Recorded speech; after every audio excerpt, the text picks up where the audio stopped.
হাড্ডি লড়াই হবে 16 তারিখ 8 মার্চ 2024 জন্য। আমি বারবার বলে দিয়ে যাচ্ছি, হাড্ডাহাড্ডি লড়াই হবে।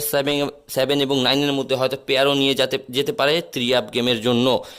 আবারও বলছি, 3 আপ গেমের জন্য 7-9 পেয়ারও নিতে পারে, কিন্তু টাচ না করে গেম হবে না। 9 কনফার্ম ডিজিট। এখান থেকে আপনারা ইচ্ছা করলে পেয়ার একটা 7-9 ধরে নিতে পারেন সামনের গেমের জন্য, হোক সেমি রান, ট্রিপল, ডাবল, যাই হোক না কেন। ঠিক আছে? আচ্ছা, আর একটা আপনাদেরকে টাচ দিয়ে যাই। পেয়ারের এটা 3 খেলা পরপর পেয়ারের কাজ করে। এটা 3 খেলা পরপর পেয়ারের জন্য সুন্দরভাবে কাজ করে। ঠিক আছে? পেয়ার জন্য সুন্দর মতো কাজ করে, তবুও দিয়ে যাচ্ছি। ফর্মুলা যা বলে তা আমি বলি, ফর্মুলার ঊর্ধ্বে আমি নই। এখানে 2 গুটির টাচ বের হয়। 9690-তে আমাদের ডাইরেক্ট পেয়ার নিয়েছে 5-9।